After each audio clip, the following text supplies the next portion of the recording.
It's the Marcus Alford stream, sponsored by Lobster Cola.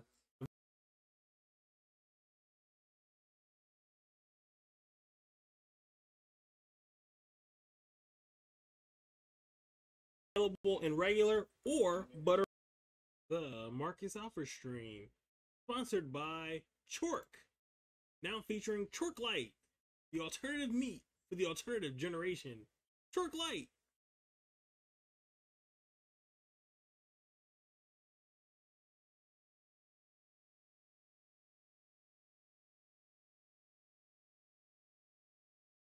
Ladies and gentlemen, boys and girls, children of all ages, Marcus Militia proudly brings to you its undisputed, undefeated heavyweight champion of the fail.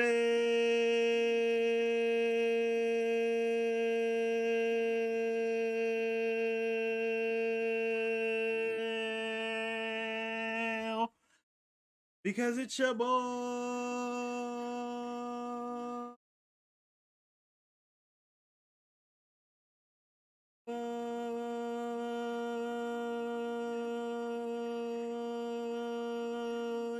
I'm rocking with this one.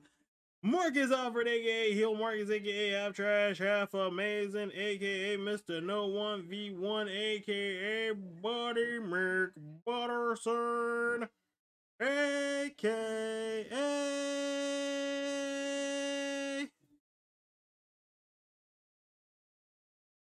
worst streamer in the world.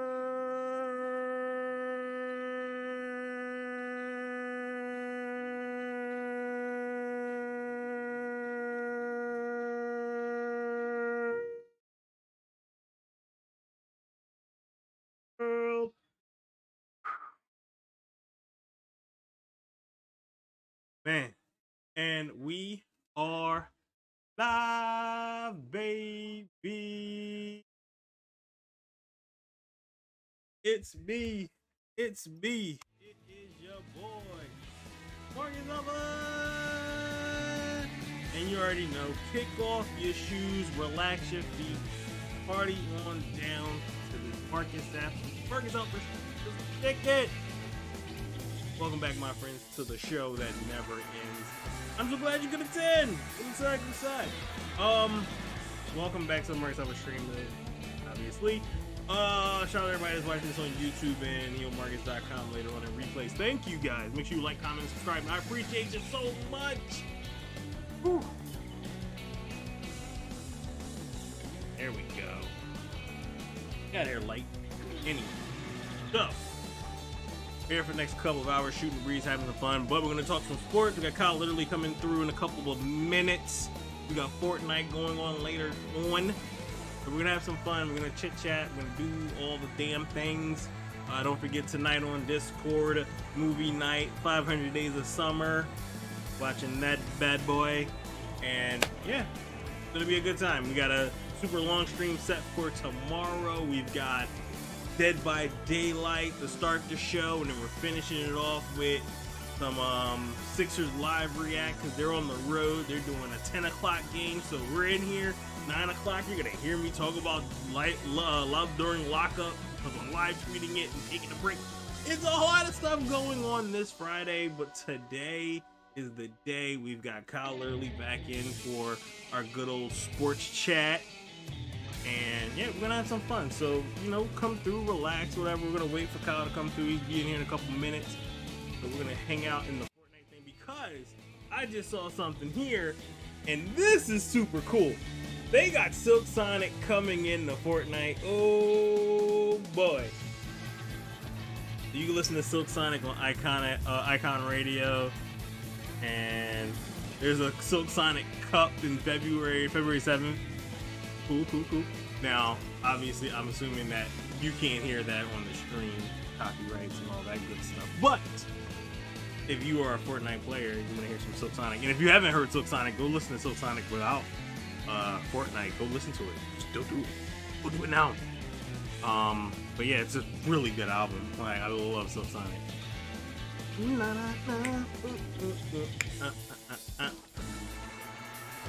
I think that's pretty much it. Everything, HeelMarcus.com. Go like and subscribe to the YouTube channel. We're on Hover.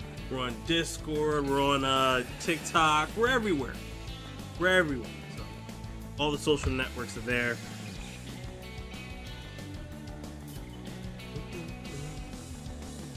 Yeah, we got Kyle coming in a couple minutes, so.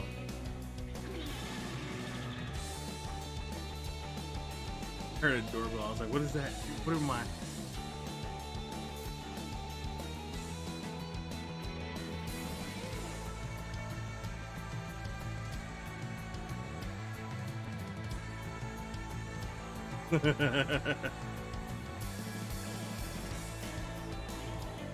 Too funny. Commercials are hilarious, but wrestling fans are even funnier.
You, Shane was good. Ready to talk some sports with my boy. And then what's good with you? Gonna play some Fortnite later. I'm on that Dead by Daylight tomorrow, just letting you know. I'll be playing that on the stream. Figured I'd give you a heads up.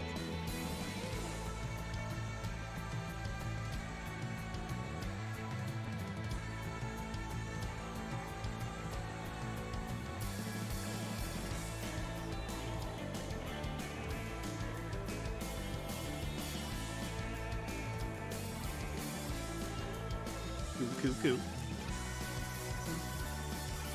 Yeah, what was it? I think I played last week. I had like my best run last week. Like I was living life.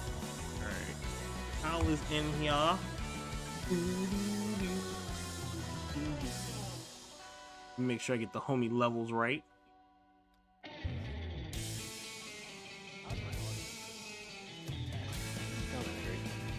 They sound good. Yeah. Make sure the level is right for my boy. Wait.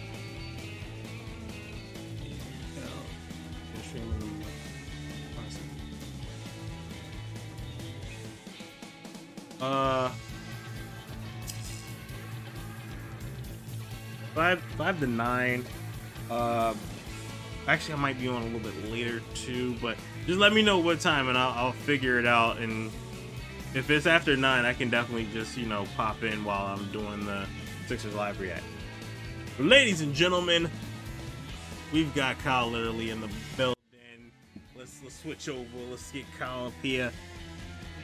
Ladies and gentlemen, big up for KyleLiterally in the building. Are we live? Hey, yeah, Ma. Are we on the air?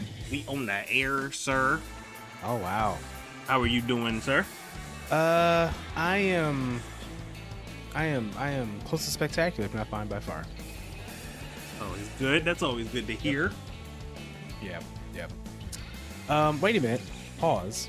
Is 500 Days of Summer the movie for movie night? Yes, it is. When's movie night again? Movie night is tonight at 10 o'clock. Oh, man. I might have to hop in on that. Hey. right? That movie still. Have you watched that movie recently? No, I have not seen it in a while. I figured I was like, let's do some rom-coms heading up into Valentine's Day. We did Very divisive day. Nick and Nora's Infinite playlist last week. Okay. So I was like, you know what? 500 Days of Summer is right there. I don't want to do the classic, you know, aww. I want to do some stuff maybe that'll really tug at your heart and rip it out of your soul. No, that's a solid choice. No spoilers, but I watched 500 Days last year, and it's actually better than I remember it. I'm not surprised. So, like, I haven't seen it. It's been a couple of years. I will say that. Yeah.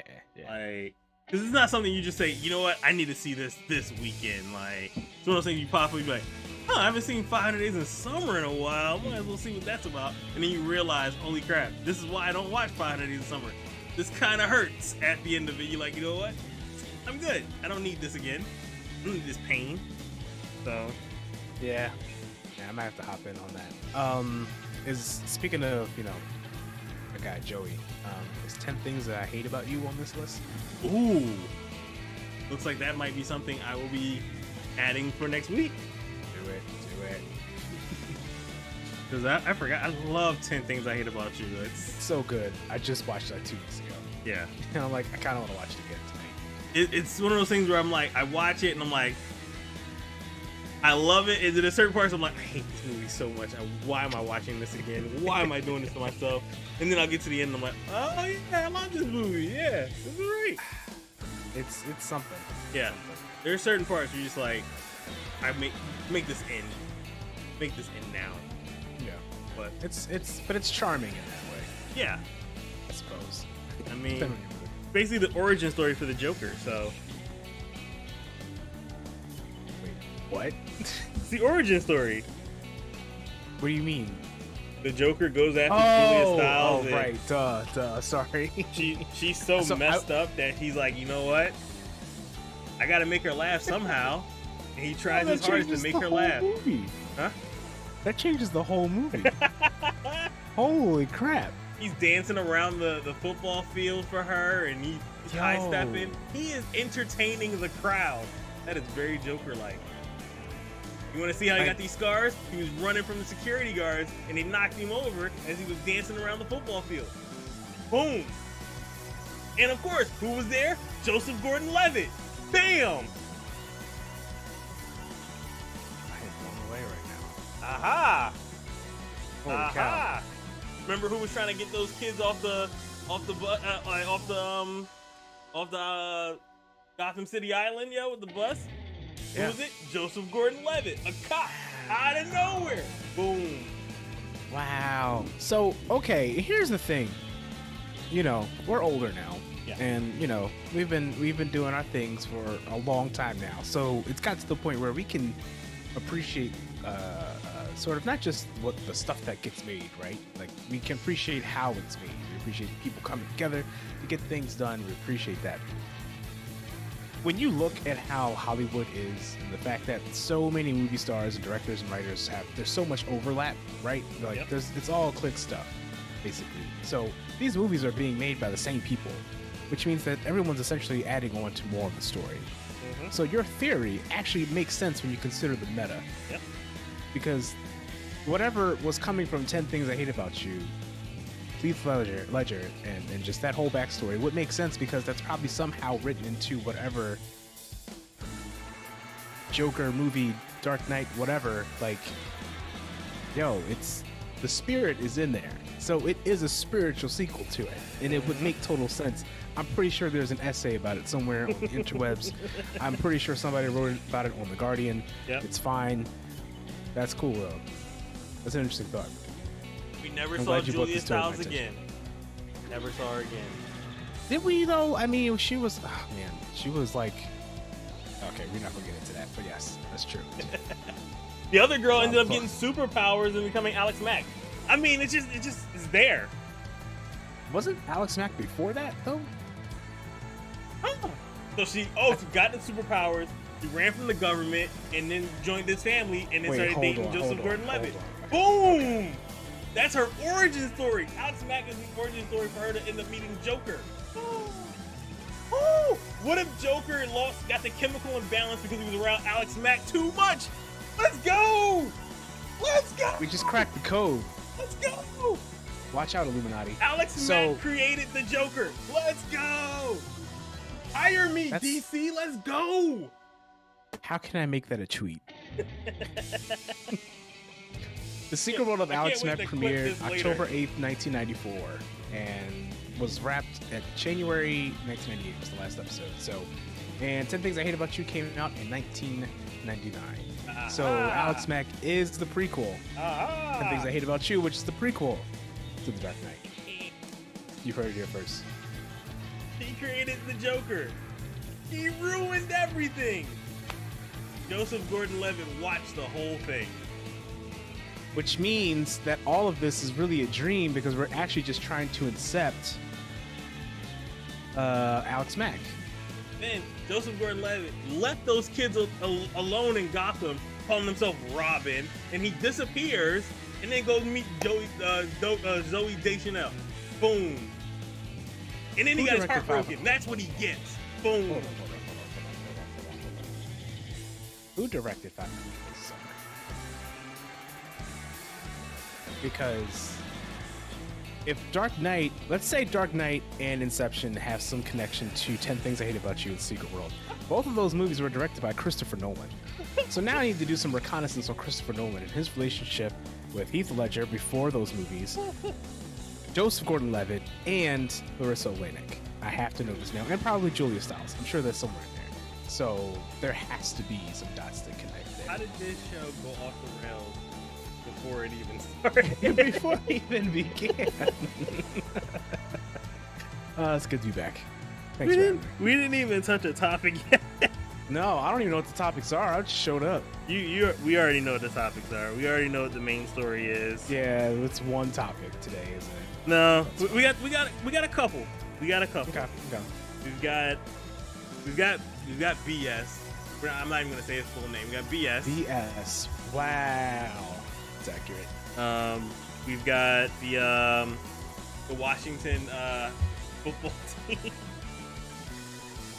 We got the Washington football team, and then we also have the Xbox and PlayStation acquisitions. Right. And our 2 early Super Bowl predictions.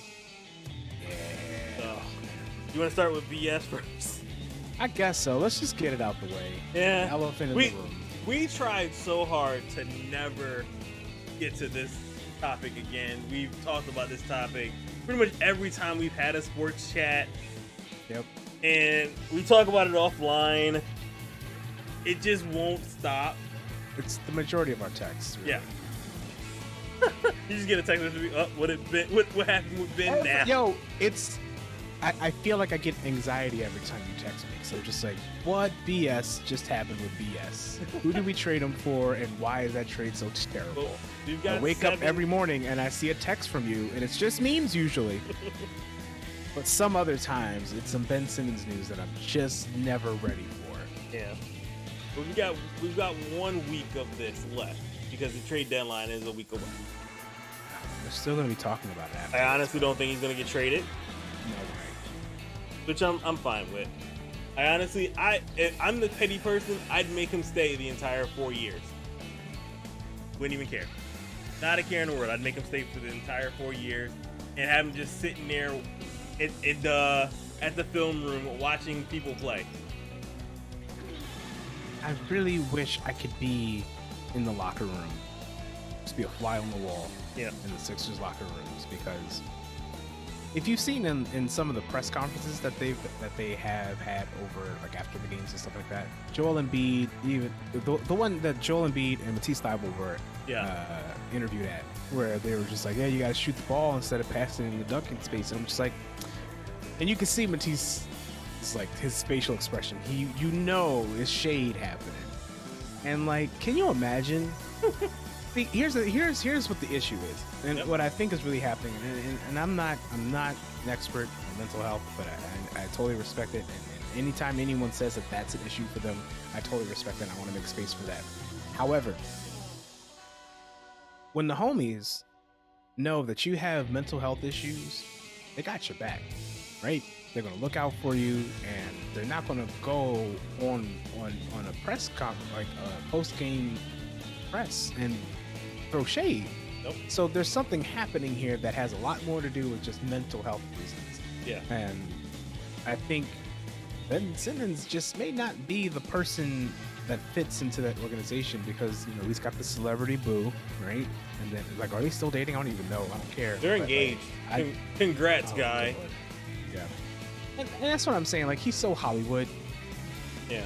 And I think, I don't know if you watched that Draymond Green interview with JJ Redick. And I know Draymond is a very divisive subject, but yeah. I really just love his opinion and just the way he talks about basketball. And he just kind of talked about how, like, just in the game of basketball, there's a lot of players, a lot of young players who are just kind of in it for the glam and glitz. They're in it for the money. And that's really apparent. And I think with Ben Simmons, I don't think we've ever really seen this in Philadelphia, where here is this Hollywood star, basically, or wannabe, who's with this team that is, we are thousands of miles away from Los Angeles. Yep. Thousands of miles away from, maybe a couple thousand away from, like, Florida or Miami or any of these places where it's just like, hey, it's a party scene, right? Yep. So, like, why is Ben Simmons here, and why is he continuing to just, like, if you wanted to get traded, you wanted to leave, wouldn't you help the organization and your players make it as easy as possible to get you out of there? Yep. You would do the work so that by February 10th of this year, if you did the work that you needed to do despite whatever health issues you may be having, you could be out now. Yep. Everything you've done in the last 7 months plus has led you to have to do this for another 7 months. So it almost feels like he wants this kind of attention. Yeah. And that is exemplary of narcissism. Not an expert, but I've read some Instagram things. This is narcissism as far as I can see.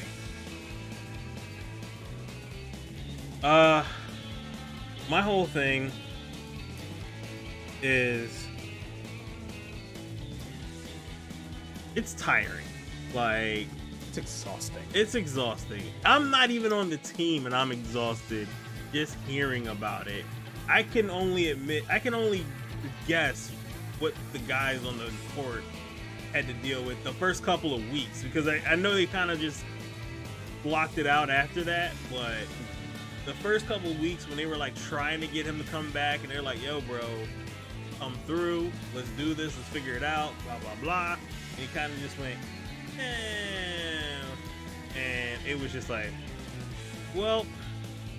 And when MB gave the speech about, yo, that's our brother, we still love him, yada yada yada, he could probably think that that was BS and for publicity or whatever, but which aligns with what what's her name?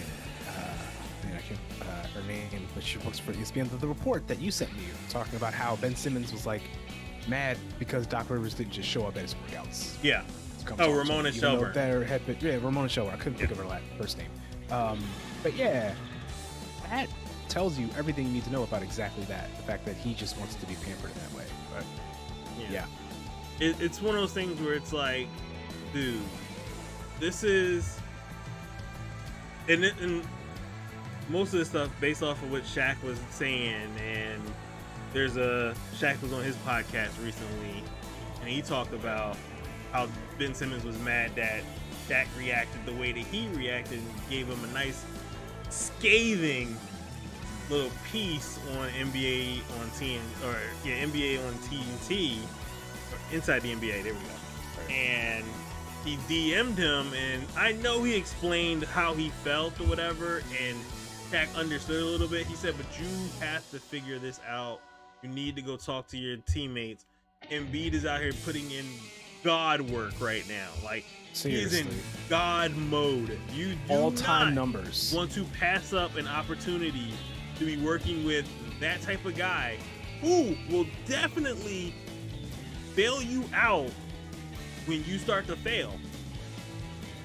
And you see that happening with like other players, that they are Tobias responding Harris to the has been work. saved on many occasions. I can't believe it. Like, it's one of those things where you kind of just sit there and you go, you are about to ruin your entire run of possible championship like situations because you were mad that you were mad that they acknowledged you as a key problem that you have. Like, it's not like they're just making up this problem. He can't shoot a free throw. He can't shoot. He can't shoot. He can't make free throws. He won't shoot. So they're going to hack him and then put him on the line. That means he is even more nervous because he is a poor free throw shooter. He is a liability on the floor. And he's one of the most gifted athletes on the floor. So you are mad that they have acknowledged that you are a liability and they want to work around and figure out how to make you less of a liability. They want you to work with them as a team. You rather work out alone with your personal trainers and all that stuff. Your coach is texting you, your teammates are texting you. You respond to nobody and then expect them to go out their way to travel and find you at your gym. I don't care what kind of, I know it's Valentine's Day season, but that is the worst type of rom-com energy that you bring. Spoiler alert, every guy hates that moment when you sit there and tell him, I'm not going to respond to you, I want you to pull up on me.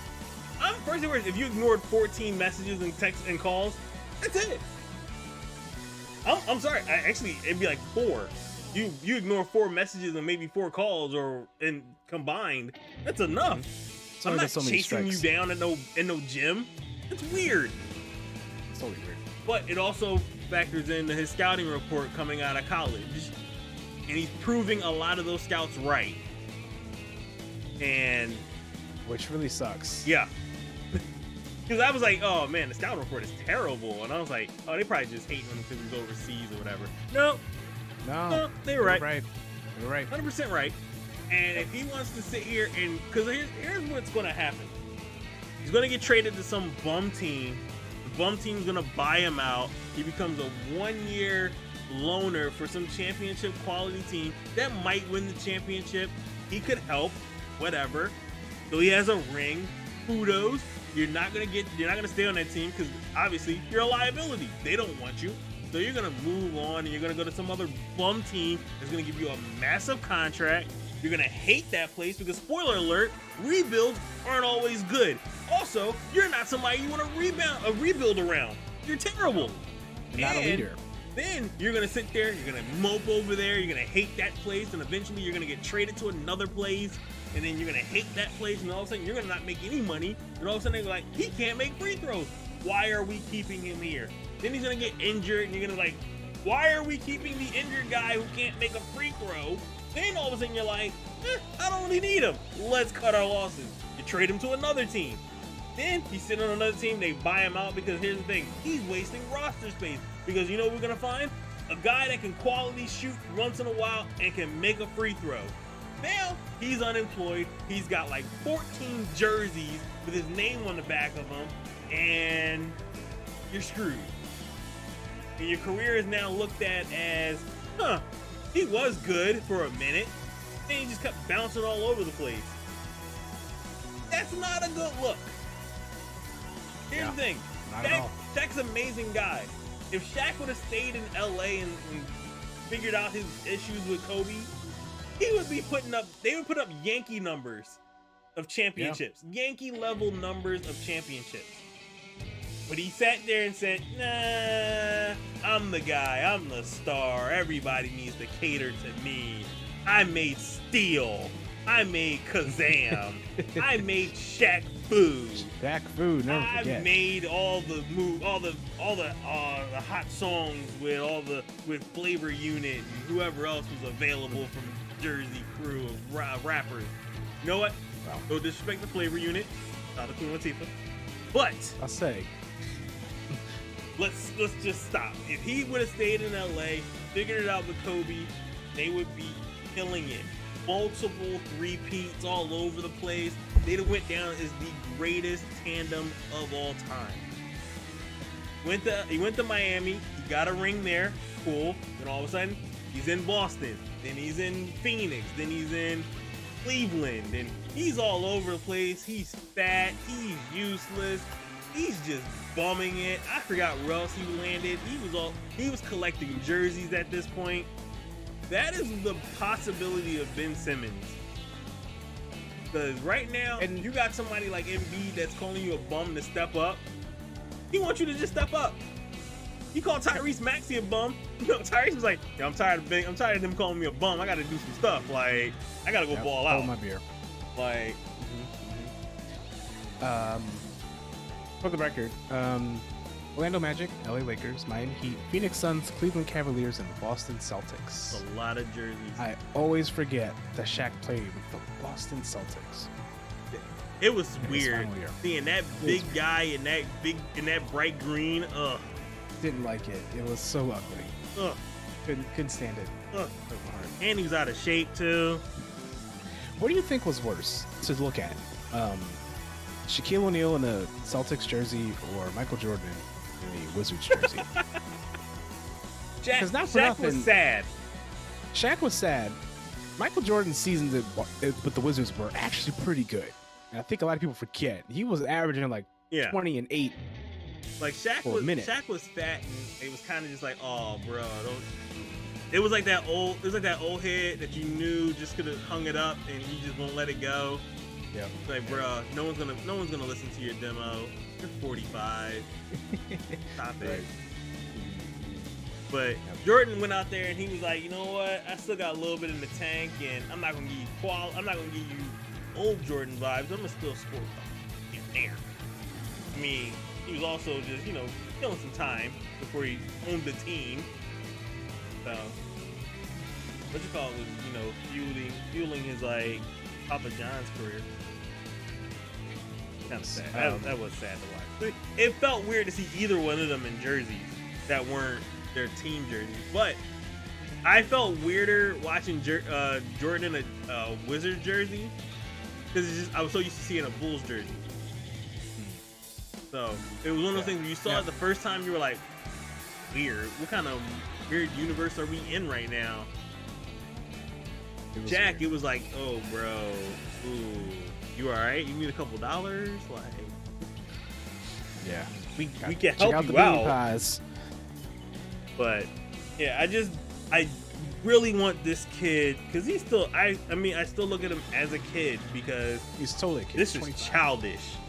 I want this kid to sit here and go, you know what, guys? I held out. It didn't work. I don't want to miss this much basketball. Is there any way we can have a conversation to figure this out? And that was my point, referencing Draymond Green, is that a lot of these young players are just in it for the money. They don't want to play. They don't love the game of basketball the way that a lot of older players or some of the new players do. Definitely, I feel like that's not this unanimous statement, but at the same time, like that's evidence of that. If you love basketball, why are we holding out an entire season? And let's not forget that your draft year, you didn't play because you were injured. Yep. So in your 5-year career, you've only played 3 seasons. Yep. That sucks. Yep. And still got paid. And you got paid. It's like when you get on unemployment and you make more money than what you were making at work. Why go to work? But that's not here for Ben Simmons because he could be making so much more money, but he's just kind of sitting on his laurels at this point, and that doesn't feel good, Benjamin. Like, get up and do something. Yeah. Like, you're wasting your career. A simple conversation would have cleared all this up. Yep, that's all it is. Just talk to each other. Squash this beef over 15 minutes and a beer and you're straight. Like, if he was upset about Doc saying, Doc Rivers just said, I don't know if I can win a championship with Ben Simmons at point guard. It's not like he said, I can't play with this guy, I can't keep this guy. Here's the thing, Ben Simmons is not a point guard. He's not. He's not. He's never been. He's a point forward. Yeah. Period. He's a forward. And if he had a post-up game, he would be amazing. Yep. He would be. He'd be winning the championship. Great, even better because he can pass. He has the vision for it. So it's just like, come on, dog. And when Doc says I'm willing to work with him, I'm gonna call him, make sure I'm gonna get in contact with him. If your coach is reaching out to you, tell him your issues. That's He what wants a to coach's know. job is supposed to be. He wants to hear him. He wants to know what's going on. He wants to know how he can make you and the team better. The GM and everybody, they're trying to make the team better as well. They want to win. Now, if trading you is a possibility, I honestly, it's part of the business. It sucks. Sometimes they don't trade the hometown hero if the guy is actually productive and all that stuff. But it's one of those moments where it's like, yo, they're gonna entertain offers. Everybody does. Everybody listens. Even if the offer is outrageous, they're gonna listen to it because it's just part of the business. Like, oh, you're gonna offer me what, and for Jordan? Thank you for the offer, but no, we're not gonna trade Jordan. We're gonna laugh. Thank you for letting us know the bar, but we're not thinking about trading Jordan. Pippen? No, we're not trading Pippen either. Kerr? Hell yeah! What you want for Kerr? 2 second rounders? Cool, no problem. But everybody's listening to trades. Somebody called and made an offer for Steph Curry. I'm pretty sure of it. Somebody's called and made an offer for LeBron. Now most of these guys have no trade clause too, so you can't make too many offers. But it's one of those things where it's just part of the business. And you got someone asking Doc Rivers how he felt about his point guard, apparently not really point guard, but one of his star players who had a really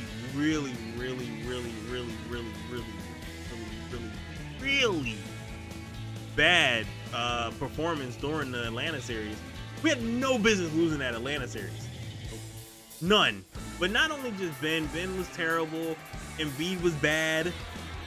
Embiid had moments where he was great too, but he also had some key moments where he messed up. That team was dysfunctional, and they were not ready for the Eastern Conference Finals. Period. Yeah. Embiid could not work out of the double team at that point. Yeah, he's doing so much better now. I think we forget how defenses played Ben Simmons because we haven't seen it in a while. But when they would play him, it would be 4-on-5 basketball because he would bring the ball to the floor and he wouldn't have any defenders on him. No. So now you can double team Embiid, and then you can just dog the other 3 wings or whatever, whoever's on the lineup, which honestly, we don't have any. Last year, we didn't have anyone who was really scoring and who was reliable. Maxey was a rookie. Tobias Harris looked lost. He's just now finding his way with his team, which, man, I would love to see his redemption story, but like, we'll see how this continues. I hope he's coming around. We don't need to see that redemption story. Let it redeem somewhere else.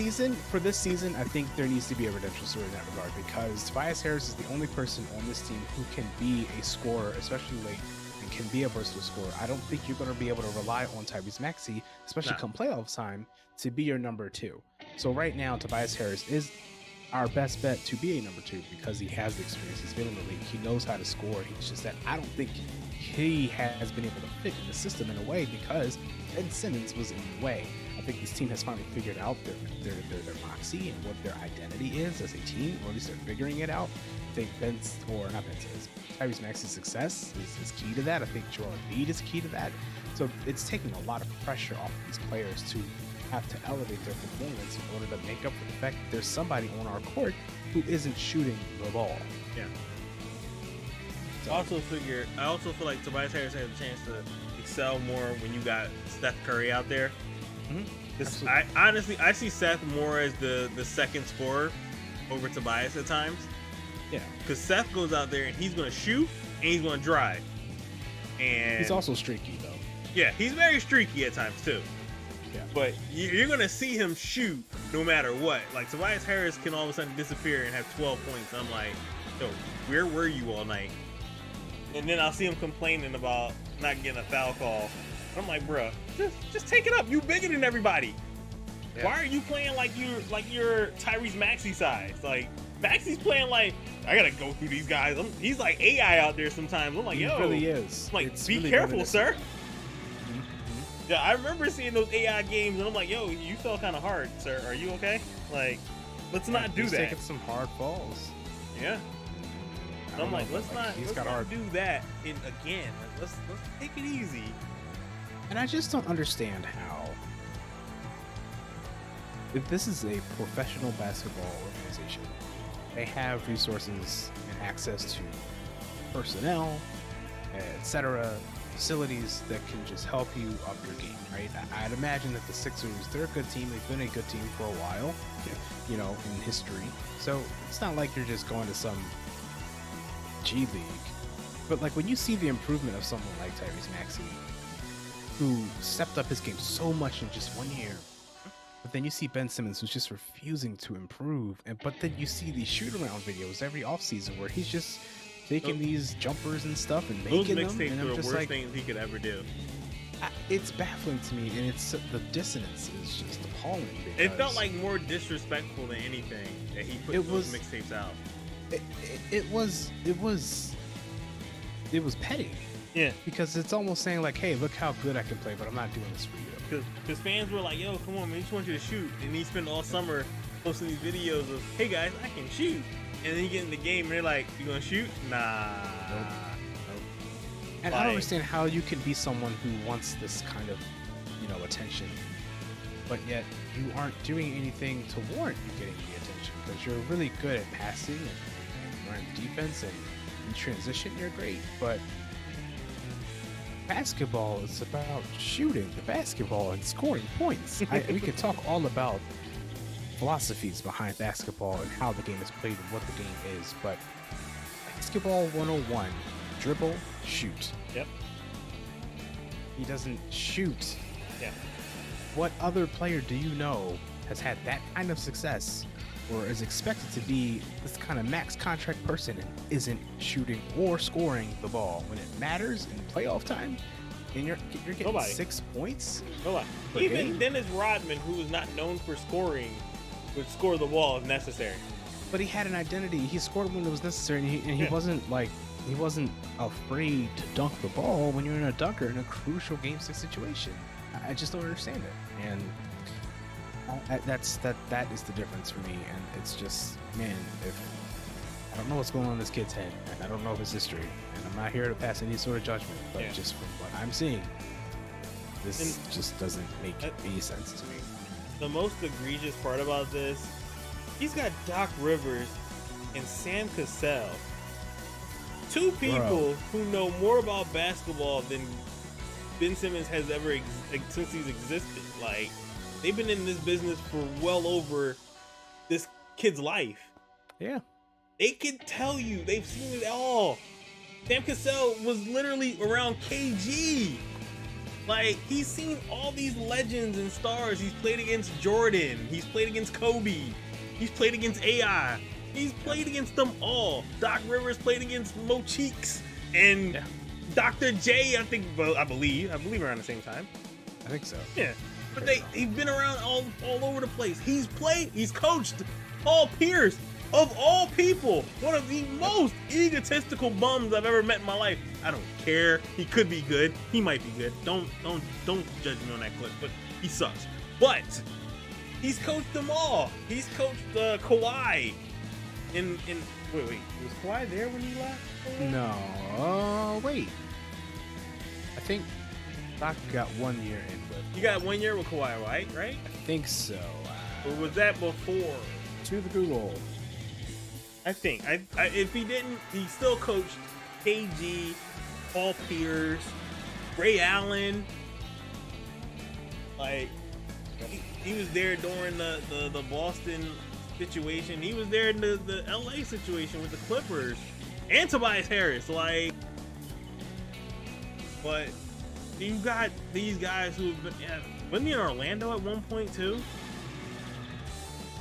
With Doc? Yeah. With Orlando? When dope. So, that was his first coaching gig. Yeah, actually, is the Orlando Magic from 1999 to 2003. So that was Shaq years, right? 1999. No. That was Dwight. That was 99. Was that Dwight? No, that was maybe like Grant Hill and Tracy McGrady. Oh my God, he had McGrady. Wait, hold on. Yeah. Yeah. Wow. Grant Hill and Tracy McGrady. Grant Hill. And I remember they were also trying to court that time too. So they would have had a big three in Orlando. Yeah. His first year of coaching. That is shocking. Yeah, Like, man, listen, it's wild because it's just like that. You have that legendary coach and this legendary player, Loki, and like all that experience, and you have these other players on this team. Like you have players like who have that veteran experience, like Steph Curry, like Danny Green, like Andre Drummond.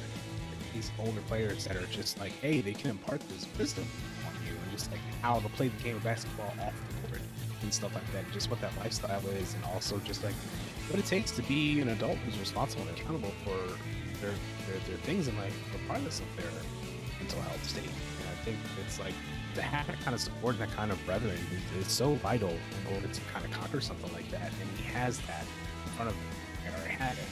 And it's clear that this team is playing in spite of him.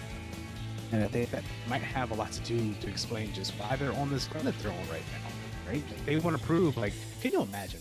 You want to sit up here and throw this fit as if, like, you are the core of the team.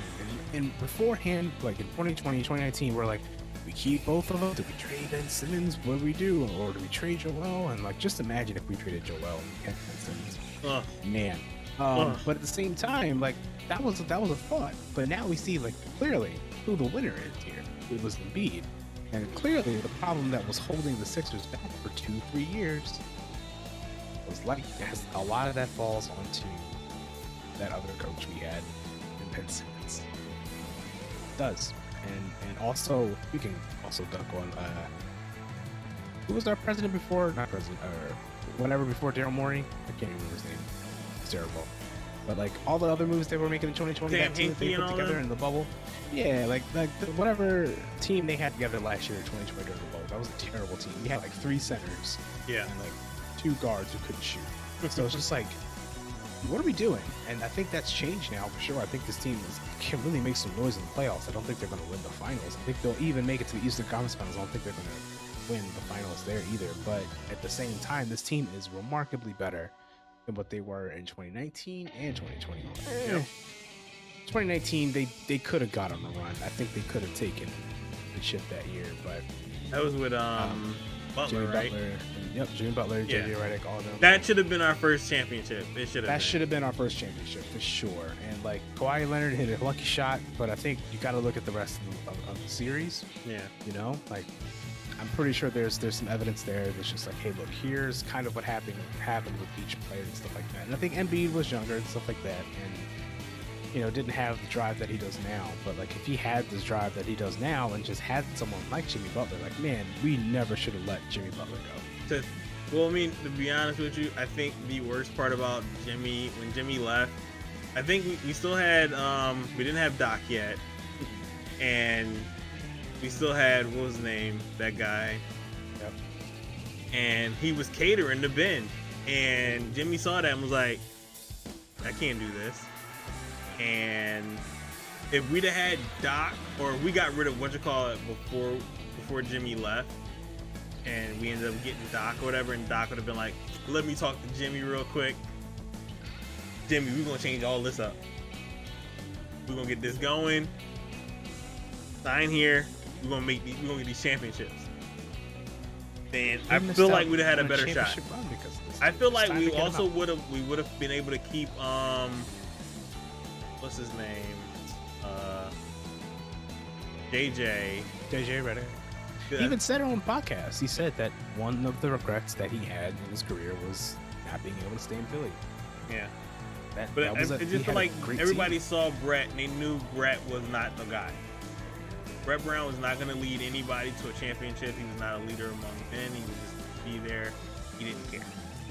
He was going to be more about, you know, stroking his ego and all about the vanity and all that stuff, and trying to be Popovich light, or East Coast Popovich, trying to use the philosophy. The thing about it is, he's not Popovich, and he's not insightful.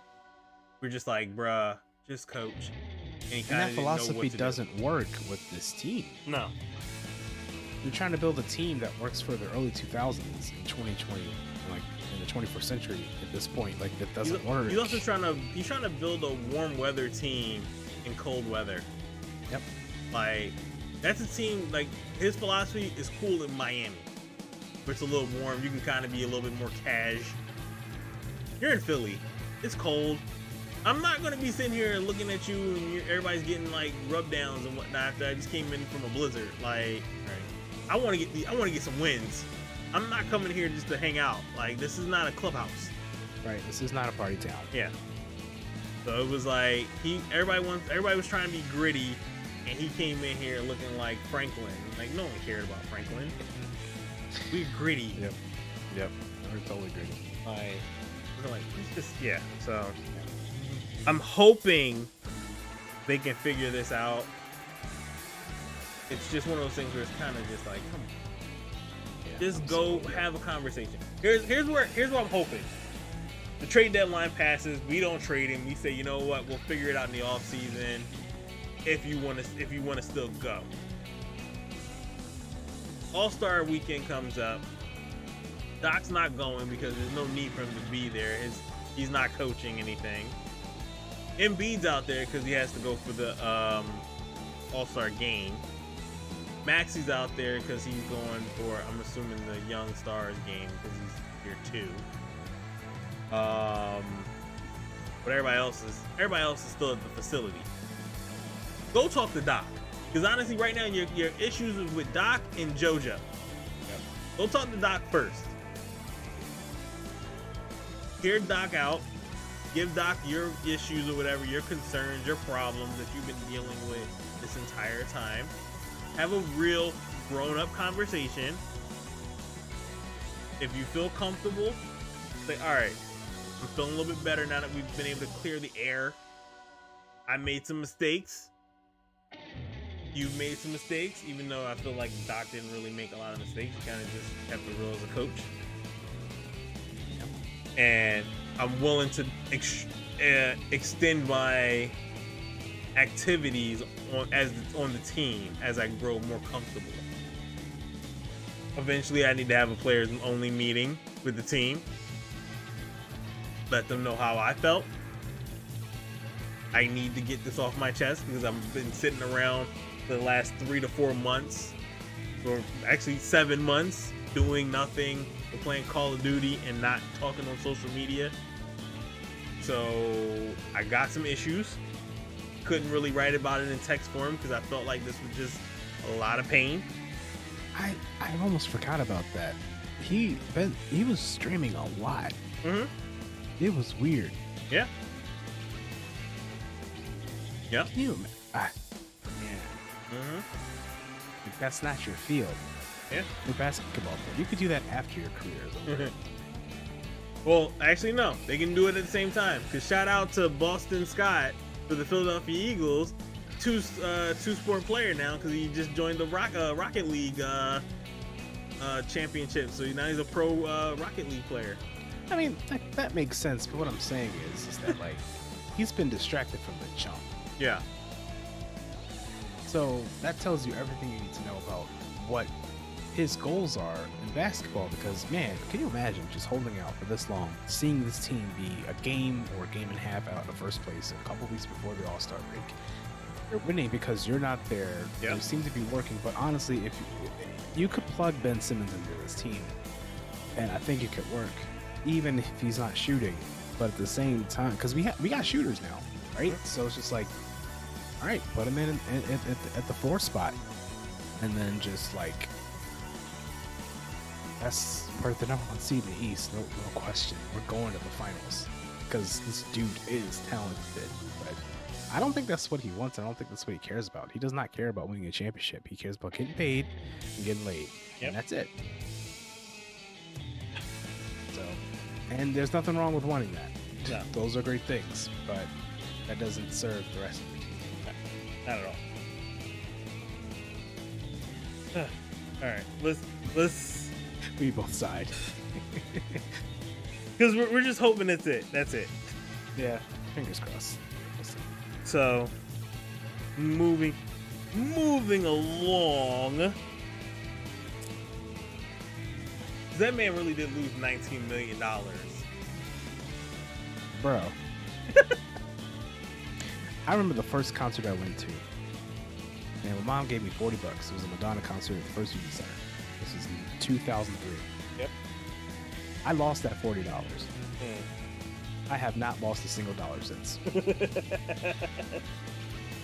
I can't imagine losing $19 million. I will never see that much money in my lifetime. No. And he's just squandering it in a few months because it's just like, you said you can't win with me. Get out of here, man. You don't belong in Philadelphia. I washed a dollar in my jeans and ripped it apart in the dryer. And you're heartbroken. It was heartbroken. I mean, you get the tape when you put it back together, but there is this tinge in your heart that's just. Oh no, like, it was destroyed because it was one of those things. It was in the pocket. It's like, it was gone. Shout out to that dollar. Yeah. So it was just saying, if it was 19 million, no. But anyway, let's switch over to some football. Football. I forgot about that sport. Yeah. Before we get to the Super Bowl, the Washington football team, ignoring the new allegations against Dan Snyder, their owner. That's still going on. Oh, new developments just dropped. Shout out to Dan. So tired of football. The Washington football team announced that their new name will be the Commanders. Now, before it was formally announced, it was leaked because they decided to put the name up in the building, and good old helicopter reporter decided to zoom in. What a scoop. The day before the release, he says, "Oh, let's just fly over real quick." Zoomed right in, got the whole word Commanders straight across. You couldn't put a banner up over it or something, a little tarp, nothing. No, all right. Carelessness. Classic Man. Washington. Classic indeed. They named their team the Commanders. Terrible. I hope Cobra decides to show up and say, you know what, we're suing. But if they don't, make them the logo. I'm just saying, if you make Cobra Commander the mascot and the logo, that'd be the team. Yeah. But nope. That's not it. They're the commies. Let's go, commies. Just in time for the beginning of the Cold War that's happening this week. What do you think about this name? Because I'm still like, I have no idea what I'm supposed to feel about this right now. It's terrible. It just seems so generic. Like, this feels like I remember playing NFL Quarterback Club 99 on N64, and you could create your own teams. Yeah. And they had like some like stock team logos and stuff like of that. Course. That, like, for no team that actually exists, but like, hey, you want to create a team? Here, use one of these logos. The Washington Commanders feels like one of those options. And I can't imagine, like, there's so many syllables. Yeah. Who's your team? The Commanders. That's so many. No, it's a terrible name. There's so many other. This team doesn't have any identity, dude, and it's wild to me. Here's why this was one of the dumbest ideas, and it's, you know what? It's not dumb. It's the Washington idea. Yeah. Their tagline has been HTTR. Hail to the Redskins. They've could have went anything with an R to keep that going. Now it's HTTC. Where to the Commanders? HTCC. All right, immaturity out the way. Like, yeah, you went from, and I'm sorry, Commanders are never red. Like, they're kind of like bluish, sometimes silver. It's not red. It's weird. But I'm like, you could have went so any way with that color scheme. You could have been the Hogs. I don't care. Like, anything with an R would have been working too. Just so you can keep your whole thing just not Redskins, but It's just one of those things where it's hilarious to watch them fumble, but also just sad to watch them fumble at the same time. It's so bad. And it's bad trying to watch Washington fans try to enjoy it or try to sell themselves on it. Like, you know that taco is way too old and it's gonna suck and it's gonna feel bad in the morning. Or not even in the morning, it's gonna feel bad in about 20 minutes, but you're gonna eat it anyway. That was me yesterday with some fried chicken. Or how long has that chicken been out? And someone says, just add some extra seasoning to it. That'll fix it up. Yeah. Yeah. Stop it. Bad. Just bad. Yeah. Or what's the smell on this pizza? Is it past the limit yet? First of all, I have questions if pizza ever lasts for more than a day in the refrigerator. Like, what are you doing with your life that you're not eating this leftover pizza? What a gift that is to wake up in the morning and there's still pizza in your refrigerator and you're saying, nah, I'm good for multiple days? What's wrong with you? God. Yeah. People are so ungrateful. Yeah. So, we didn't put this on the topic, but I do want to ask you about it before we make a Super Bowl prediction, because it's still in the football realm. Brian Flores filed a lawsuit against the NFL, the Miami Dolphins, and a couple other situations for basically racism in football. A couple of more coaches, Hugh Jackson formerly from Oakland Raiders for a while. I think he was in Cleveland. So yeah, he was in Cleveland. And Marvin Lewis. And I believe there's an assistant coach that's in Pittsburgh. Have all came out with stories about how the Rooney Rule, which has been around for a while to incorporate interviewing minorities for head coaching jobs and other positions in football to give them a fair shot. And they basically have been exposing that the Rooney Rule is basically a crop.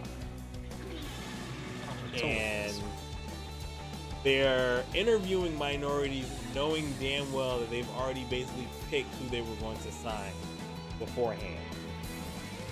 It just becomes one of those things that you have to do, but you already know who your guy is. Yeah.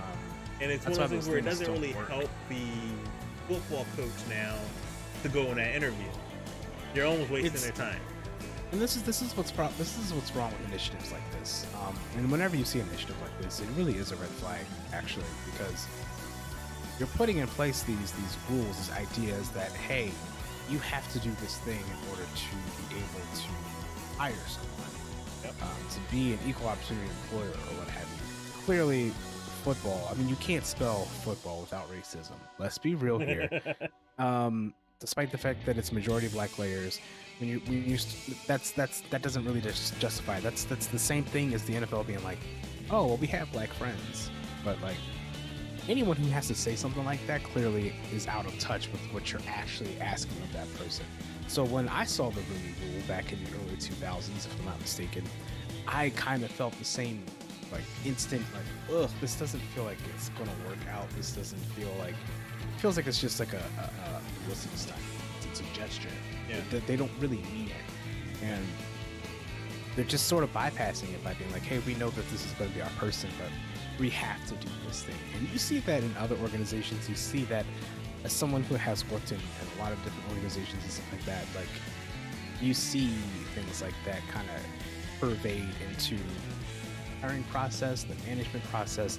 It is, you got to attack the source at this point. You can't just be like, you have to interview these black players or these minoritized applicants or whatever. But at the same time, it's just like the root of the problem is that football inherently comes from like these racist corners and things like that from the deep south, whether that be in college football or, you know, whether that be the elitism that's kind of that kind of finds itself within it, whether it be the toxic fan base. There are so many things about football that is vehemently racist and aggressively racist and violently racist, and this is one of those things, and putting this on is just a band-aid for what's really a bigger problem. we're not getting to the source and really trying to heal that. And I don't see the NFL changing that, because it can't, because it's fan base. Like, it's just like how a lot of people are going to be really upset about the Washington Commanders and that they're still not calling them their old name, because they don't realize that, hey, look, that's a racial slur that we've been using for 50 years and we're cool with it. And it's not like it was just 2 years ago that people started complaining about it or demanding change. It's been for decades, and they're just now doing it. So what the Rooney Rule tells me is that if that was established in the early 2000s, we're not going to see any sort of significant change until like mid-century, 2050. If like that's the timeline that it takes for some institutions like this to really implement real change. But even when they do implement that real change, they botch it. And that's really disappointing. And man, it's getting really hard for me to watch football, because it already is, but this is one of the reasons why. Yep, it's ugly, and it's getting worse because a lot of the coaches have came out and was like, yeah, I went into an interview knowing that they already had someone already hired. Yep. And it's like, because at first they were like, oh, well, you're getting the experience and someone's gonna name you. Eric Bieniemy, I believe I'm pronouncing his last name wrong probably. He's coordinator for the Chiefs. Andy Reid literally had to go out, literally campaign for him to get a job as a head coach. You know how difficult it is for a head coach to want a coordinator to get a job somewhere else. Most people kind of want to keep you around, and he's like, no, he earned this. He deserves a job. He's campaigning for someone to take him off his staff. Yeah. Because he's that good. He deserves to be a head coach. Yep. And no one wanted him. No one offered him a gig. The most egregious one, Josh McCown, fresh off of failing in New York last time, I believe, he's Giants recently, was already offered, or pretty much given, he was pretty much laid out the head coach for the coming up for a team. I forget which one it is now, but I was already disgusted, and I refused to look at it again. But they were like, oh yeah, we've been wanting him for 2 years. He went back to football for one last year, now he's retiring, and he's going to join us. And I'm like, Josh McCown, with zero experience as a coach, as a coordinator, is already being offered a job as a head coach. It's a boys club. The NFL is a boys club. It's a boys club. You can't see that, then... Matter of fact, the Texans are looking to sign, or to give Josh McCown their head coaching job with zero experience. Zero experience. Now, here's the thing. They'll give the minority, the rebuilding team, knowing that they have no chance of winning. Yep. Then when they lose after a year or two, they cut them loose for someone that they truly wanted that wasn't available. And they say, oh, we tried. Then he becomes an assistant again, and he's an assistant for another 10 years. Because it's not like someone's going to call him again for another job. Adam Gase did terribly with the Jets. He was in and out a year or so. He was bad. He's a GM now. Like, what? So, and you don't see that in the NBA. No. Sure, it's majority black players, but the NFL is too. And I think David Stern was such a... I know that he's not perfect, but I think he put in place a lot of great things for just like making sure that black people in the NBA, players or not, had what they need. And I think Adam Silver's continuing that. I think it's good. I think you're seeing a lot of player agency that I think was started really by like LeBron James, right? And you're seeing what happened with the Donald Stern game, right? Or whatever his name was with the Clippers, and they just didn't play, right? Yep. And you're seeing agency from the players on both sides, whether it be black, white, or what have you, in the NBA. But you're not really seeing that in football. And football has a lot more people playing, and a lot more. It's a different game, sure, but at the same time, I just can't imagine. Like, this is what happens when you don't have minoritized people in your leadership positions. This stuff just keeps happening, and it's a trend, and it's just not going to stop until more people who aren't white are hired to be in these positions, because they just want to keep it in the family. And you know what? That's a shame. When that's not okay. When the success of the league is predicated off of the backs and the injuries and the blood, sweat, and tears of what is majority minoritized players. Yep. You know where these players come from. Yep. You know what it is that you're doing and how you're creating opportunities for them. But you are failing to realize how it is important to make sure that you continue that for those communities post their playing time. And the average career for an NFL player is what, probably like 4 years or something? 4 to 5 if not years. less. Yep. So it's just like a lot of players aren't really going to come out of the NFL with just these millions and millions of dollars and this wealth that's going to last them for the rest of their lives. So they're not able to provide for their communities in the same way that the NFL can. The NFL has way too much money for them to be bystanders. You see how they criminally mismanaged Colin Kaepernick, right? Even though we're getting that documentary by ESPN, that's great. But at the same time, like, I'm going to watch the hell out of that thing. But that's just what's so disappointing about this league, is that Colin Kaepernick is such a talented player. He could have been a generational quarterback. And he missed out because of racism, because he took a knee. But Tim Tebow can spray all he want on the field, and it's all good. He's the darling boy, and I'm just kind of tired of that. Yep. Yeah. I'm excited someone said something, because it opened up other coaches to step up and say the same thing. The awareness is important. Because I've known about it for a while. I knew the Rooney Rule was a terrible thing. I knew it was not working, wasn't benefiting anybody. And now we can sit here and figure out, well, what's the next step? How can we do better? If we're going to do better, I don't even know if we're going to do better, to be honest with you. But I just wanted to get your thoughts on that one before we jumped into Super Bowl predictions. Because I'm looking at a list here real quick. Yeah. As early as in the 90s, there were concurrently 1, 2, 3, 4, 5, 6 coaches over the course of 10 years plus, technically, who were minority coaches. Yeah. 5. Yeah. Over the course of 10 years. At one point, this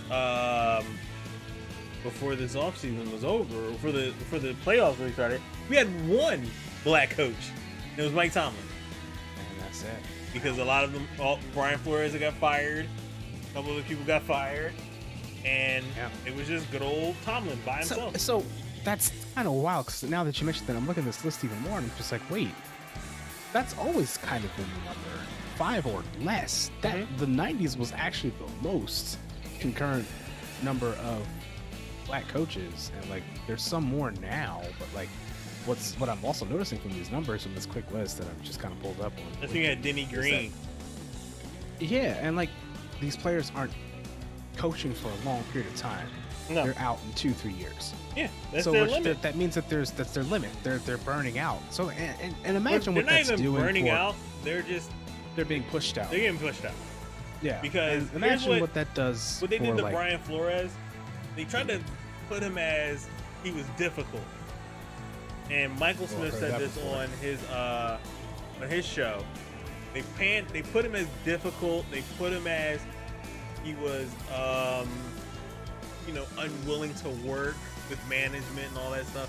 He became the angry black guy stereotype that everybody loves to drop when they want to get rid of somebody.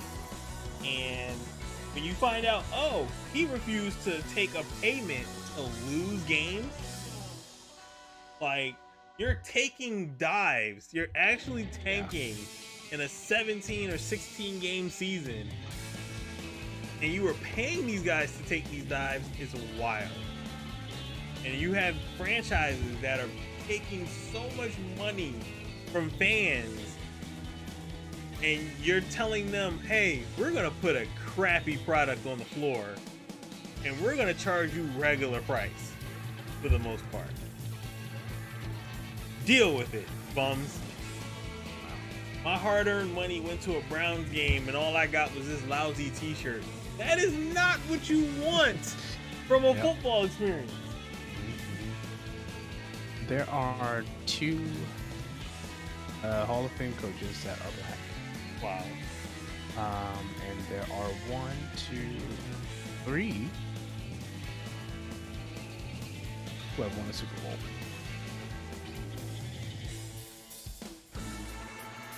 So yeah, we'll see how this goes.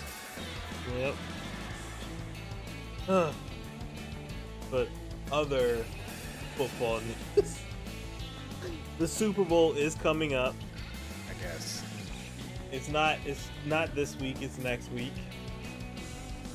Also, big shout out to Deshaun Jackson.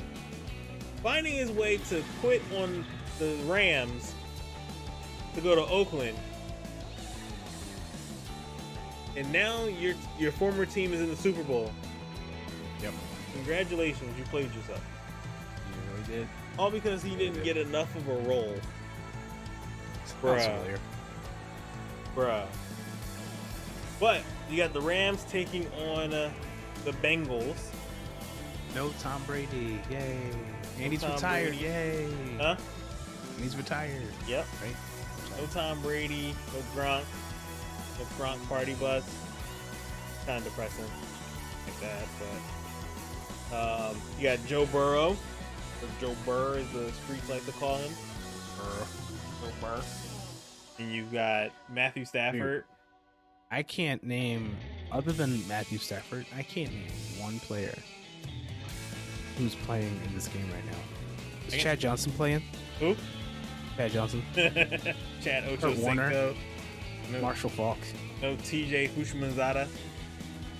TJ Houshmama. Yeah. Let's see. Rams have Odell Beckham. They got Von Miller. Okay. Aaron Darnold. Okay. Matthew Stafford is the lead guy, but over on the I can't Bengals, believe Matthew Stafford is in the Super Bowl. I'm Yeah. so mad. all those years in Detroit, and he finally breaks free and goes right to the Super Bowl. That tells you something about how bad Detroit is. Man, listen. Suffer Detroit. You know what? Sad part is Detroit fans are like celebrating Matthew Stafford in the Super Bowl like it's their Super Bowl. Oh, I'll take the vicarious witness. no. There is no moral victory in the Super Bowl. Either your team's in it or you're not, yeah. I mean, but if that's your guy, you're gonna root for your guy. Yeah, that means you need to look at your team and say, yo, look what he did. Yeah, look what y'all could have done. Exactly. That's why I'm going to root for Matthew Stafford, because I want my team to see, hey, look, you can receive. I'm rooting for neither one. I kind of hope there's a tie. I'm rooting for the halftime show. Go Dr. Dre. Go Snoop Dogg. Go Kendrick.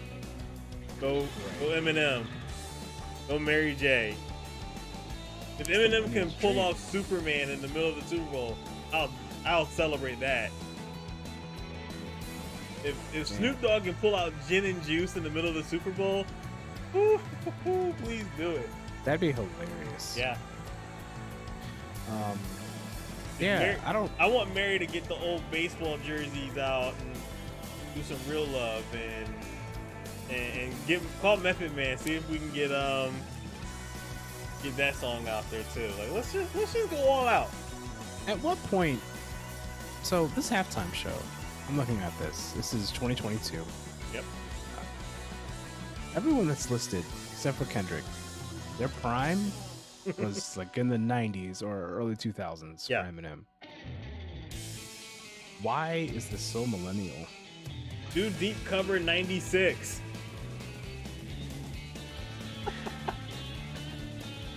I mean, I'm all for all of those people, but I'm also just like, at what point does the Super Bowl start featuring people that we don't know? Like, when is that day's coming, man? Like, and to be honest with you, I think it's gonna be like 20 years from That's what I'm saying. Like, it might be a minute if like these are the headliners. Can you imagine us at 55 sitting here talking about the upcoming Super Bowl, and they start naming somebody and like it's Christina Aguilera's daughter or something, and I'm like, what are we doing? Who is this kid? Actually, here's the problem with that statement. You just said in 20 years when we're 55. I'm like, we're not gonna be that. Oh shoot. Yeah. Because I'm having this really big thing where I'm like, well, it's not. I'm not actually worried about it. I'm looking forward to it. But I'm like, wow, everything I'm doing right now in my life is me planning for my 40s. I'll be 36 this month. Yep. It's wild. I sat there and somebody asked me, like, well, how old is you now? And I was like, oh, you're like 32. And then I was like, wait a minute, what year is this? Oh no! Mm-hmm. Dude, when I was working at Nerd Street, a lot of the people that I was working with, they were younger. They were in their 20s and stuff like that. And then it kind of came around to like, they asked me like how old I was, like one of the young kids. It was like maybe 19, 20. And everyone was guessing 25 and younger. And I'm like, yes, laugh don't crack. I win. I've won the lottery. So when we're in our 50s, we're going to look good. And I can't wait for that. Yeah. It's going to be interesting. Because we're going to be like, yo, remember the 90s? Remember the 2020s? Yo, oh my God. You know how people used to talk about back in our day in the 1920s? We were like, back in our day in the 2002s. You got... Yo, you're going to have to draw, like... When I first heard a Gen Zer say that, like, it was something, some reference that was probably like the Goonies or something. Like, man, that movie was from the 1900s. I'm like, you're not wrong. But why are you saying it like that? I'm like, oh, because you were just born yesterday. Cool. I'm not shaming nobody here, weird but seeing someone like say, "Oh, I was born in 2002," and I was like, "What?" Tyrese Maxey was born in 2000. Yeah, it's so weird. I was like, "What? You're what and why?" 2000. And people who are born in 2000 this year will be able to legally drink. How long has it been since we turned 21? Like almost as many years as it's been for how them. long ago was Romeo and Michelle's high school reunion? Oh god. Like, yeah. Oh my god. Like Lisa Kudrow was out here. Like Lisa Kudrow is now our Betty White. Like, stop it! No! Oh no! Now we gotta do checks. Like, is Lisa Kudrow okay? I am gonna have to have a sit down with that thought later tonight.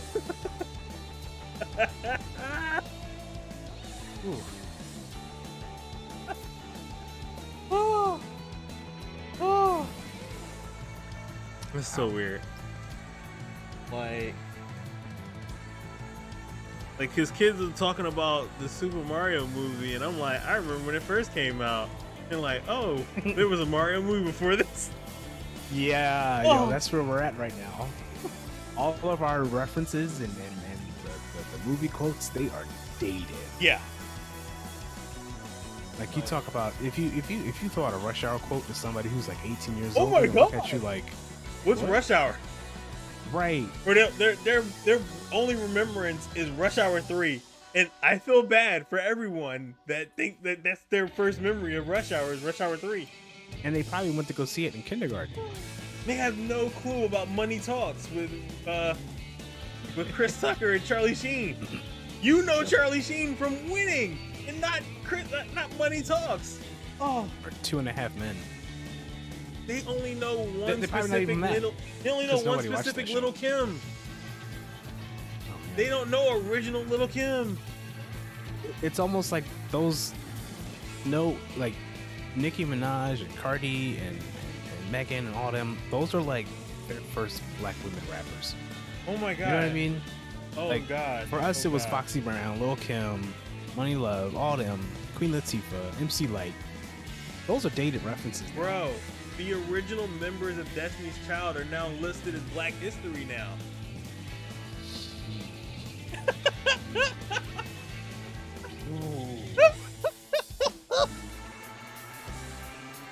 Okay, we gotta talk about the Super Bowl now. And this is why I will not be watching the halftime show, because I will come out of it with gray hair, probably arthritis, and they'll never whatever know else. that Mary J. Blige dated Casey or JoJo from Casey and JoJo. No But one check knows it. Here's JoJo. this is what's so funny too, is that like the people who are young, Gen Zers or whomever, they're going to hear these songs at halftime and be like, "Oh, I know that song sounds familiar. It's like a sample of that It's a from sample. a song that's like contemporary now." And just like, "Oh, that's the original." I'm like, Oh, man. oh. Because, yep. That's like I said. My biggest fear is that I go to a cookout and the only version of Before I Let Go is Beyonce's version and not Frankie Beverly and Maze. Yeah. And I will leave. I will disown that family. Yeah, those. I'm gonna keep this brief, but I remember listening to a podcast, the Questlove's podcast. He had Jazzy Jeff on, and they were talking about just like how they had their moments where they're older than us, and they're just like, yeah. At what point they were talking about? At what point did you realize at a party that like all these jams, these hits that you grew up with weren't hits anymore? They weren't bops. When you put them Jones on, and people weren't like ooh and hollering and dancing and stuff, like we were just like, there's that silence, and people were just kind of looking around like, what song is this? Like, that moment is happening for us, and it's interesting now because like we get to see it in real time because we are so much more social, and more stuff is out there in the world.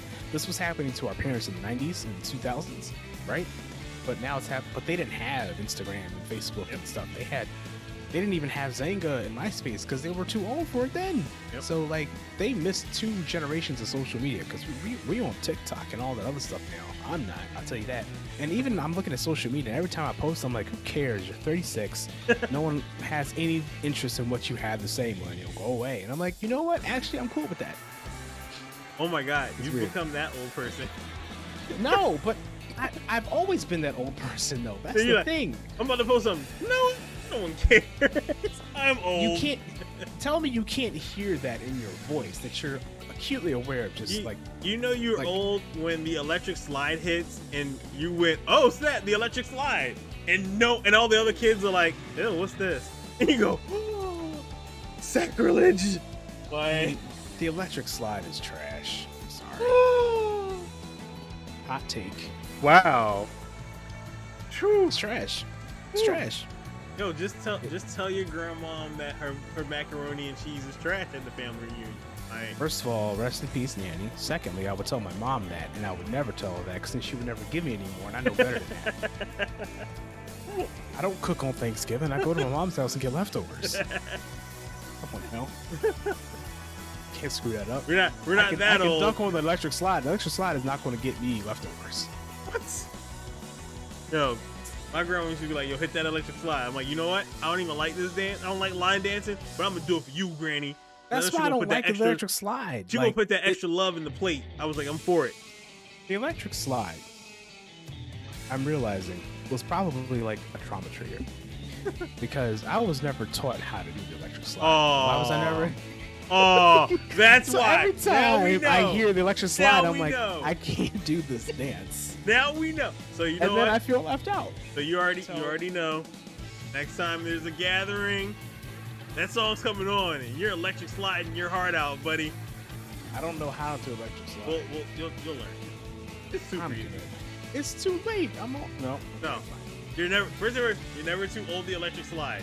It's not possible. I thought you have to be old to do the electric slide. Oh no. You start putting a little bit more oomph into it once you get older, though. You start Yeah. putting some stank on it. When you're younger, you kind of like, let's just get it Yeah, over you're right. with. Let's You're cool. right. You're right. When you're Okay, old head, you're like, alright. oh, this is my time to shine. This is my jam. You start kicking the door open. You know how, matter of fact, the electric slide for old people is what back that ass up is for young people. It's the Harlem Shake. Because remember how that was a thing back in like 2016? Oh no, The Harlem Shake, but Harlem no one Shake knew was what the for a moment. original Harlem Shake was. That was a moment. That was a moment. So was the original Harlem Shake. Ain't I'm nobody just saying, Harlem the Shake electric now. slide is timeless. Like back Sure. that ass up is timeless.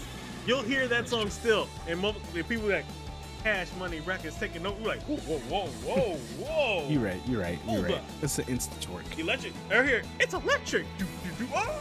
Okay, The old people like, oh, we in here. That's when the old heads know. They stop the dominoes. They stop the cards. They like, hold up. Hold up. Youngblood, hold these tongs and watch the grill. I gotta hit the slide real quick. They're like, yes. Oh, the slide is real. Whew. Now, if they hit the electric slide to Super Bowl, I'm good. I might flip it. I might flip a plate. But way too early Super Bowl prediction. What you got? The Cincinnati Bengals. And we're living in bizarro world. Don't forget, the Rams are at home. They're in their stadium. Oh, they are. Is this the first time that's happened? Or Second I think that time, happened because the second time. That was Tom recent. Brady. Yep. In Tampa. Of course it was. Yeah, right. That was 2 years ago. That was last year. Yeah. Yeah. Wow. 2 years in a row. That's wild. Right. Man. It's got to be LA, right? Like, the Rams are going to win. It's going to be decisive. I think the score is going to be relatively close because it's the Super Bowl. I don't think it's going to be Denver Broncos versus the Seahawks when they won 42-9 type thing, but it's going to look like that. Yeah. And I think it's going to be like 34-20. 34-20. LA, for sure. Which I keep almost wanting to call them St. Louis. I know, right? Yeah. Nelly better show up. Just saying. So if a Detroit Lions fan can root for Matthew Stafford, why can a St. Louis Rams fan root for the Los Angeles? Well, no, the Rams leaving was a different story. They left because they couldn't afford the stadium. They relocated. So fans can still be fans of the Rams. But you can't be a fan of a player that had to leave? No, Matthew Stafford was there suffering for 10 years and got traded. That's a different story. So then we should be able to root for Matthew Stafford as a Detroit fan. You die with your team. No, the Rams are still the Rams. He's not a Lion. He is a Ram now. So what? You stay in Detroit and you freeze. Go put on 8 Mile and shut your mouth and don't watch the game, Lions fans. But Mom spaghetti, all that crap, Cheddar Bob, the free world, and full following Eminem's girlfriend, and Eminem just kind of just chilling there like it was nothing. You know what? R.I.P. Britney see Murphy, how the difference. Still, bruh, no. I don't see the difference. No. I'll let you have that one. Nah, they're still the Rams. He's not a Lion anymore. He's a Ram. But he's still Matthew Stafford. Yeah, no. When a friend of yours goes from one city to the next, do you just stop rooting for them? Absolutely. Do you stop contacting them? That friend is dead to me now. Absolutely. So then, okay, that doesn't anybody leaves the Cowboys, they're dead to me. Every time.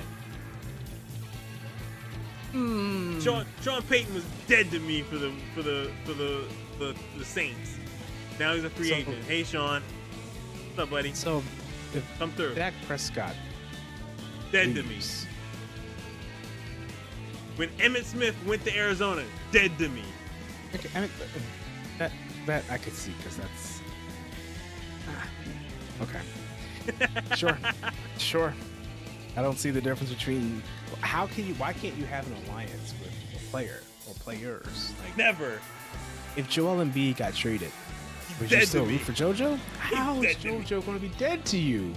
He's dead to me. He left me. He didn't leave you. Charles died when he went to Phoenix. He was dead to me. When AI went to Denver, he was dead to me. Then he was resurrected and came back to Philly, and I was like, hey, look who still survived.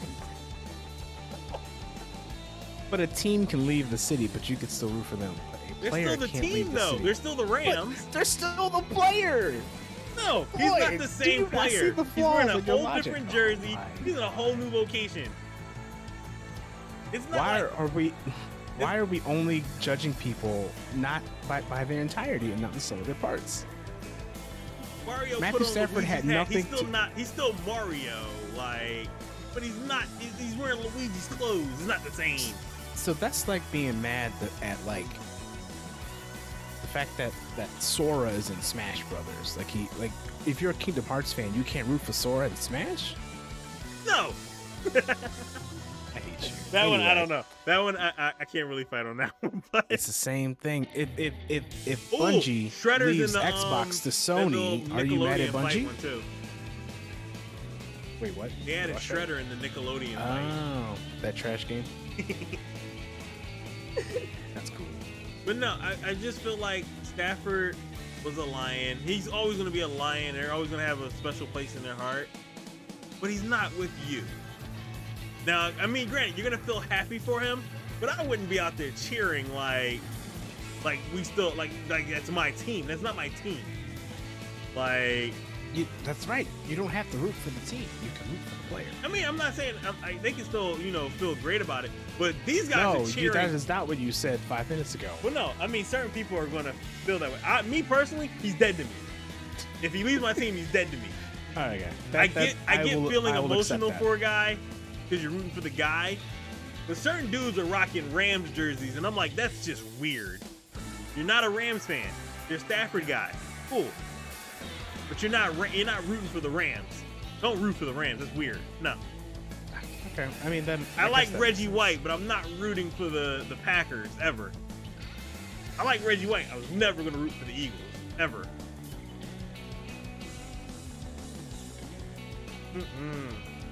That's actually what. Okay, all right. I'm Huh? gonna go. Cool. No. I digress. All right. I'm not gonna win that one. We got- to quit. We got one last topic. Mm-hmm. So I wanted to get your thoughts on the acquisitions by Xbox and PlayStation last couple. Like, what a what? Okay, I wish I should have had this pulled up, but I do not. Do you have the list handy of just like all the I wish it were. Xbox has bought so many companies that I've just lost track. Yeah. And Bungie has Destiny. Yeah.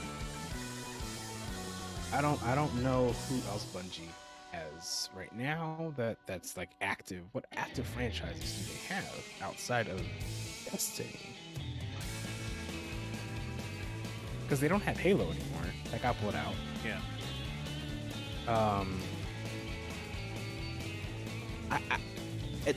And then how much was it? Do you have the number handy? Was it 5.6 billion or something like that? Some absurd number. Yeah, it was ridiculous. It was billions, but it was ridiculous.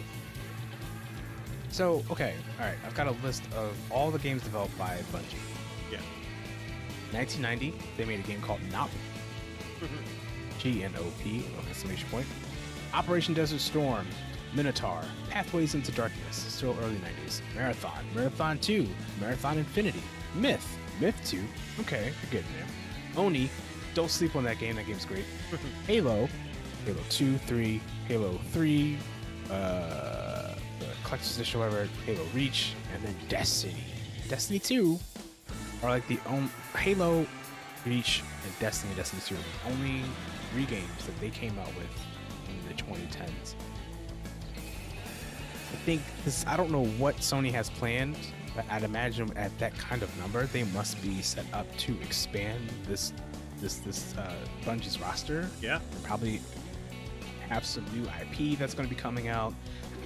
And when you see deals like this has probably been something that's been in the works for over probably a couple of years. Yeah. Right? This just isn't. You don't just throw out 5.6 million. No. Unless you're Ben Simmons. Just some random idea. I don't know what to think about this acquisition at this point. I think seeing Destiny on PlayStation is going to be really interesting. I mean, it already is, but for it to be an exclusive, I think is one thing. You're not going to see that with Destiny 2, and I think Destiny could definitely use a Destiny 3, because I know that Destiny 2 is really divisive in a lot of ways for its fan base. But at the same time, I know how much you love Xbox. But I think that's still so much of the story here is that, like, they have so many game developers, so many studios at this point that I don't know what the momentum swing is really going to be for PlayStation, because I don't think Destiny 3 is going to be enough. And if it ever comes, that's not for another 5 years. Yeah. Unless it's already been in development, which I got a feeling it hasn't yet. No, And I don't think so. I'm concerned about Sony. I think they're going to have another PlayStation 3 era where they're just Xbox games, like your multi-plat games are going to be superior on the Xbox. I think people are going to play a lot of their indie games and stuff like that on Xbox or on Switch. I think there is this culture. I think when I think of Sony culture and Sony heads and stuff like that, people who are Sony people are fiercely loyal, and I totally respect that. And I applaud that. I'm not mad at anybody for being loyal to that brand. The brand is strong, no doubt, but I don't know what games are coming, and I don't know what studios to be excited about that aren't on Xbox right now. Yeah. Sony's lost the Japanese market. Yep. They lost that to Nintendo. Yeah. Nintendo's balling. Nintendo was balling. Nintendo was the only console that really is in existence in Japan. They're killing. They're killing this current gen situation. They really are, and I think that's going to be an all-time seller for sure. But like when I look at the PlayStation 5, I think it's going to be more the same thing because people are buying into the brand PlayStation. But I don't think they're buying into the games, the library, and stuff like that. I think Sony's long history of just not being very consumer friendly, whether it be from crossplay, that whole, fiasco a few years ago. Excuse me, especially when wasn't it Rocket League where all of a sudden one day it was just crossplay and then they turned it off? Yeah. So oh, so y'all can do this, you just don't want to because you want to isolate every other group of players from other systems, consoles or PC. Whereas Xbox is like, hey, we want to play friendly. Hey, Nintendo, want to partner up and do some shit too? All right, cool, bet. Let's bring Banjo-Kazooie back on Nintendo. Let's bring all these other games back on Nintendo. Let's give you Ori. We're gonna give you Ori. Just like our an Xbox exclusive, a hit classic indie game is available on Switch, and I think it's on PlayStation as well. But at the same time, it's just like Xbox is playing a very different game, and I think they're winning a lot of people. They just won me over with the Series S, and I love it. I love that console so much. I haven't even bought a game on there yet, and I've been able to play so much with just Game Pass, and that was a drawing point for me. I just feel like Xbox is looking out for its players, whereas Sony is just like, hey, we have Destiny and a couple of other games maybe this year. Horizon is coming out next month, which, okay, like I can play that on my PlayStation 4. I don't know. I'm just not, I'm very indifferent about this purchase, to be honest.